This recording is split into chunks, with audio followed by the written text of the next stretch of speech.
Bonsoir, je suis en compagnie de Mathieu Zuber, président des JNLF. Mathieu, bonsoir et merci de me rejoindre pour cette petite interview. Bonsoir Euh, Jean-Philippe. cette année, les JNLF vont se tenir de nouveau à Lyon. Alors, pourquoi cette volonté de revenir à Lyon? C'est l'idée qu'il y a quand même eu 2 années particulières dans nos JNLF, ce qu'on a appelé les IJNLF, Lyon puis Paris. L'idée a été quand même que les villes ont vécu une certaine frustration, même si les éditions se sont bien passées, les comités locaux ont travaillé, mais la présence physique des congressistes a manqué. Et donc, revenir à Lyon, c'est dire, il y a eu une sorte de préparation par les IJNLF et cette fois, un véritable congrès se tient avec tout son côté présentiel, tout en n'oubliant pas le côté connecté, évidemment. Alors, je pense que l'on va retrouver les sessions classiques, les animations classiques également.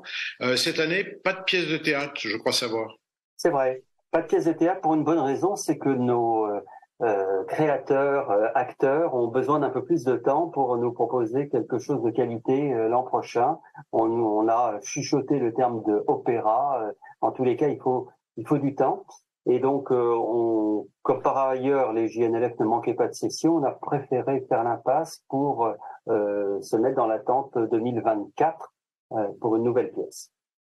Mais en revanche, bien sûr, le TJT et puis le concours d'éloquence qui va un petit peu changer de formule. Oui, on est fort de la première session qui avait bien marché hein, l'an dernier, mais on était nous-mêmes un petit peu ambigus dans les objectifs que l'on recherchait entre justement, demande-t-on aux jeunes plutôt de la pédagogie ou plutôt de l'éloquence. Là, on a vraiment fait le choix au niveau du conseil d'administration.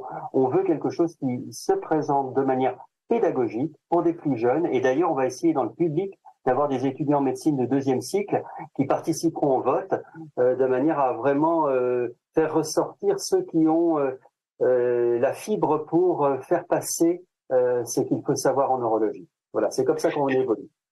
Alors les GILEF sont toujours aussi à la pointe de nouveautés. Je crois qu'il va y avoir des sessions posters qui vont être différentes de celles jusqu'à présent présentées.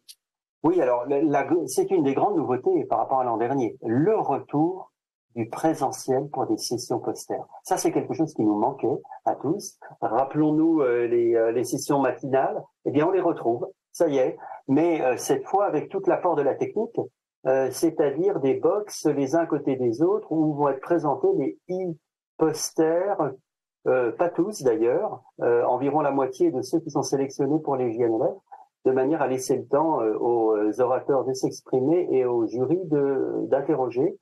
Et donc, il va être possible de participer à cette session à partir de 7h45 les matins des JNLF. Il faut venir un petit peu avant, 7h30 pour avoir le petit déjeuner.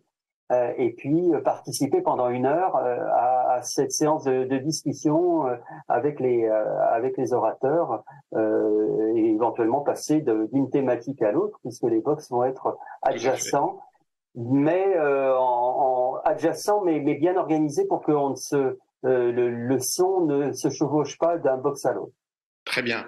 Je crois également que le conseil d'administration a chargé le comité d'organisation d'une mission également supplémentaire au travers de la réalisation en post-congrès de quelques webinaires, non? Absolument. On voudrait qu'il y ait une résonance au JESN. Euh, Ceux qui ont assisté au JESN voient bien que derrière une thématique, il y a le choix de 3 présentations. Il pourrait y en avoir d'autres. C'est exactement d'ailleurs les questions que se posent les organisateurs des JESN pour chacune des Oui. sessions. Il y a souvent mis de côté une session qui serait potentiellement une communication qui serait tout à fait intéressante et qu'on regrette de ne pas pouvoir faire passer par manque de temps. Eh bien, l'idée de faire vivre dans les mois qui suivront les sessions au JESN par la thématique qui n'a pas pu être incluse enfin la communication qui n'a pas pu être incluse dans la thématique à l'occasion d'un court webinar qui permettra de prolonger les informations. Voilà, Et qui donc ça sera c'est effectivement une nouveauté. et court webinaire qui sera à disposition ensuite sur le site des JNLF Tout à pendant fait, un certain temps, tout à quelques fait. mois. Oui, oui, absolument, quelques mois. Et d'ailleurs, c'est l'occasion de dire que les JNLF, au-delà du Congrès, sont dans une vaste opération de remaniement de leur site. Ça, c'est une vraie nouveauté pour notre association JNLF, avec demain une médiathèque qui sera beaucoup plus fonctionnelle, beaucoup plus intéressante. On a vraiment l'ambition au niveau des JNLF de faire de notre médiathèque un vaste lieu d'enseignement de la neurologie francophone. Complètement. Voilà, et pour ça, il faut on a le matériel, puisqu'on enregistre depuis des années maintenant, il faut une manière de sélectionner les thématiques intéressantes pour celui qui se connecte, et des règles de disponibilité que l'on est en train d'affiner. Donc ça, c'est un rendez-vous qu'on donne à tous à tous les neurologues francophones aux alentours de l'automne. Ce nouveau site va être vraiment quelque chose d'important pour aller chercher de matière à formation dans la médiathèque. Très bien. Mais avant ce rendez-vous, d'abord, rendez-vous à Lyon Bien sûr, début avril, bien sûr en présentiel, on sera tous heureux de se retrouver. Et un petit mot sur les villes qui vont accueillir les JNLF dans les années à venir. Eh bien, nous, exactement selon la même réflexion, ça sera Paris qui avait eu un IJNLF il y a 2 ans et qui connaîtra donc l'édition 2024. Année olympique en plus. Les Jeux olympiques, voilà, c'est la totale pour Paris.